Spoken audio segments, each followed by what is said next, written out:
Bismillah, assalamualaikum warahmatullahi wabarakatuh. Alhamdulillah rabbil alamin. Salatu wassalamu ala mursalin, amma ba'd. Anak-anak kelas 4 yang dirahmati Allah subhanahu wa ta'ala, selamat datang kembali dalam pembelajaran tematik. Kali ini kita sudah sampai di pembelajaran 6 subtema 1. Pada pembelajaran yang kemarin kita sudah belajar dari SBK, yaitu tentang menyanyikan lagu dengan tempo dan tinggi nada yang tepat. Kemudian juga ada dari IPS, yaitu tentang pengaruh keadaan geografis terhadap kegiatan manusia. Kali ini kita akan mempelajari yang pertama, yaitu mewawancarai warga sekolah tentang kegiatan 3R. Yang kedua, membuat buklet tentang kewajiban menjaga kelestarian hutan.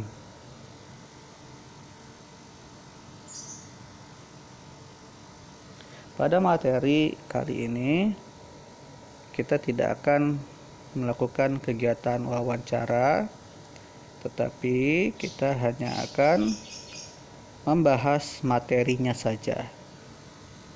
Apa itu kegiatan 3R? Kegiatan 3R itu dipisahkan menjadi 3, yaitu bahwa sampah dipisahkan menjadi 3, yaitu sampah organik, anorganik, dan residu. Sampah residu adalah sampah yang tidak dapat digunakan lagi. Contoh sampah residu antara lain kulit durian, kulit telur, ranting dan cabang pohon, serta bongkol jagung. Contoh sampah organik antara lain sisa makanan, sayuran yang sudah rusak, kulit buah yang lunak, dan daun-daunan. Sampah organik dapat diolah menjadi pupuk atau kompos atau media tanam. Contoh sampah anorganik antara lain botol plastik, kaleng bekas, dan botol kaca. Sampah anorganik dapat didaur ulang.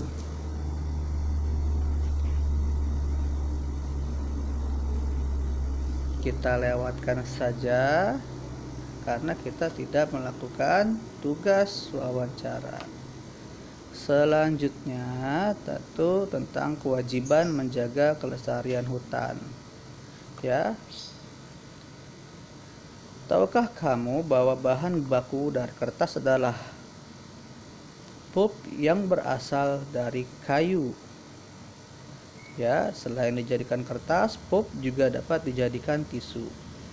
Satu pohon dapat dijadikan 10.000 sampai 20.000 lembar tisu. Berapa kotak tisu yang kamu gunakan di rumah per minggunya? Coba sebutkan beberapa kegunaan tisu. Tentu bagi yang di rumahnya menggunakan tisu bisa membayangkan ya berapa lembar tisu yang kita pakai ya.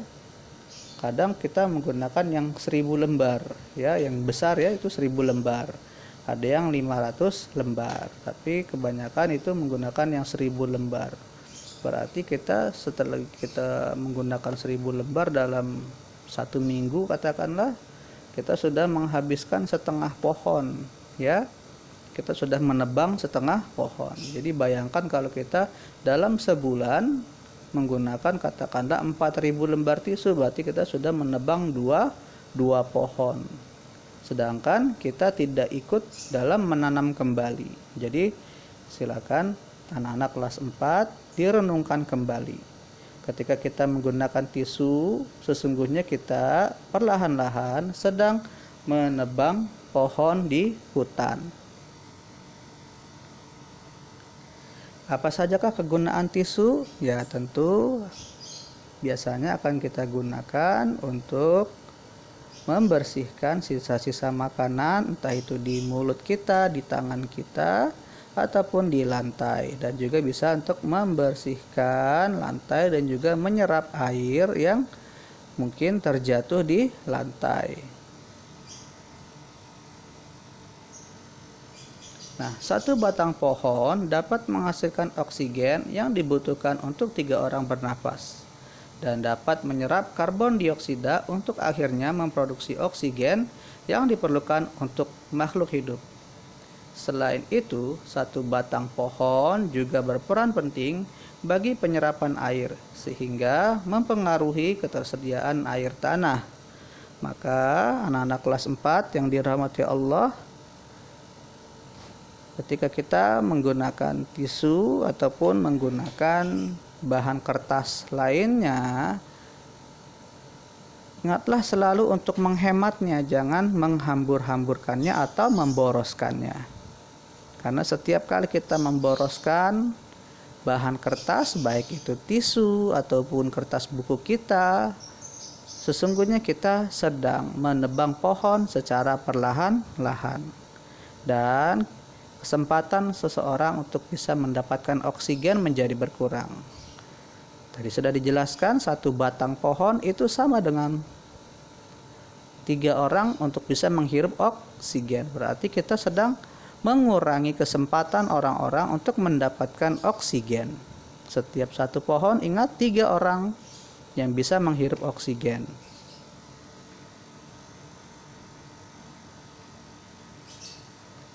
Nah, tisu itu sulit untuk diuraikan di dalam tanah.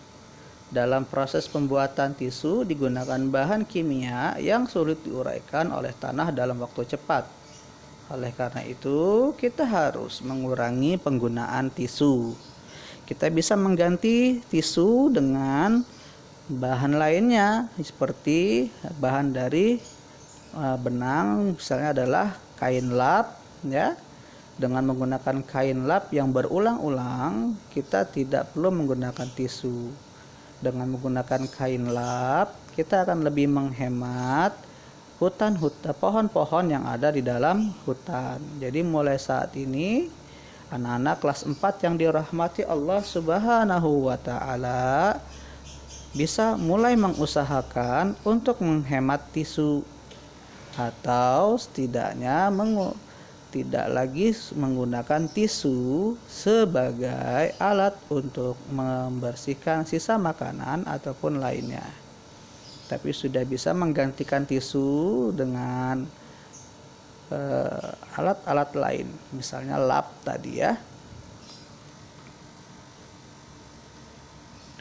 Jika jumlah penduduk Indonesia adalah 200 juta orang dan setiap satu hari satu orang menggunakan setengah gulung kertas tisu, maka jumlah kertas tisu yang digunakan oleh penduduk Indonesia sekitar 100 juta gulung tisu per hari. Nah, kira-kira kalau kita bayangkan berapa jumlah pohon yang ditebang untuk memenuhi kebutuhan penduduk Indonesia akan tisu gulung? Tentu sangat besar sekali. Dapatkah kamu perkirakan berapa hektar hutan yang digunakan untuk membuat tisu setiap bulannya? Sedangkan pohon itu membutuhkan waktu untuk tumbuh dan bisa dipanen, ya, ditebang pohonnya dan dijadikan sebagai bahan kertas atau pulp tadi. Maka anak-anak kelas 4 yang dirahmati Allah Subhanahu wa Ta'ala, sekali lagi dihimbau untuk dapat mengurangi penggunaan tisu dan menghemat pencemaran lingkungan, ya. Kita menghindari pencemaran lingkungan. Karena dengan kita menghambur-hamburkan bahan kertas ataupun tisu, maka kita bersiap-siap untuk menjadikan hutan kita akan semakin lebih gundul lagi dan mengakibatkan banyaknya bencana alam. Misalnya adalah tanah longsor, banjir bandang, ya, dan juga mengakibatkan bencana-bencana alam lainnya. Nah, fungsi hutan itu sangat penting bagi kehidupan di bumi. Oleh sebab itu, kita berkewajiban untuk menjaga dan melestarikan hutan. Yuk kita perhatikan diagram fungsi hutan berikut. Nah, tentu yang paling utama, hutan ini memiliki fungsi sebagai tempat penyimpanan air, di mana akar-akar pohon pada tanaman di hutan ini akan menyerap air, ya, dan menjadikan air akan tersimpan di dalam hutan. Maka penting bagi kita untuk bisa menjadikan hutan ini tetap lestari. Yang kedua, sebagai habitat bagi flora dan fauna. Bayangkan bagaimana jadinya kalau rumah dari habitat flora dan fauna ini kita hilangkan disebabkan oleh penggunaan bahan kertas yang berlebihan. Kita pun bisa membayangkan jika rumah kita diambil secara paksa oleh orang lain dan kita diharuskan untuk pindah. Tentu kita merasa tidak senang. Demikian juga dengan flora dan fauna. Ya, mereka tidak akan senang ketika mereka diharuskan atau dihadapkan pada kenyataan rumah mereka, tempat tinggal mereka menjadi hilang, ya, atau menjadi rusak. Selain juga hutan juga bisa menjadi sumber ekonomi, ya, meskipun tadi bisa misalnya dengan pohon-pohon ini menjadi bahan kertas dan kemudian memiliki nilai jual, ya, bisa dijual kemudian mendapatkan keuntungan, ya, tetapi tetap sekali lagi diingat, dihimbau, ya, bahwa hutan ini adalah sebuah pusat kehidupan bagi flora dan fauna. Kemudian hutan juga sebagai paru-paru dunia. Ya, Indonesia setiap tahunnya mendapatkan bantuan dari negara-negara seperti Norwegia, ya, di mana negara tersebut memberikan bantuan disebabkan karena hutan Indonesia itu merupakan paru-paru dunia, ya, tetapi karena mulai gundulnya hutan Indonesia, beberapa negara sudah mulai mencabut bantuan tersebut. Disebabkan apa? Karena negara Indonesia, ya, kurang memperhatikan akan hutan tersebut, ya. Karena Indonesia memiliki hutan yang sangat luas.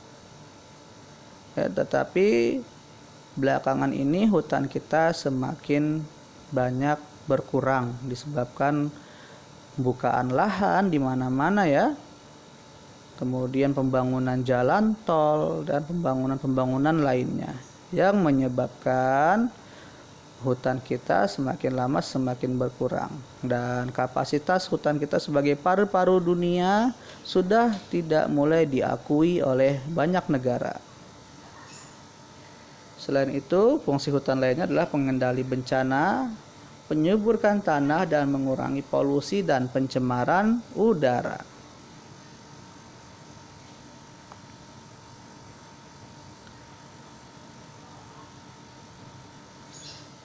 Nah, demikian materi kita pada hari ini. Tidak ada tugas yang diberikan. Hari ini hanya mendengarkan materi saja. Disebabkan untuk tugasnya kita akan coba kendalikan supaya tidak terlalu banyak, ya. Demikian yang bisa disampaikan. Terima kasih. Assalamualaikum warahmatullahi wabarakatuh.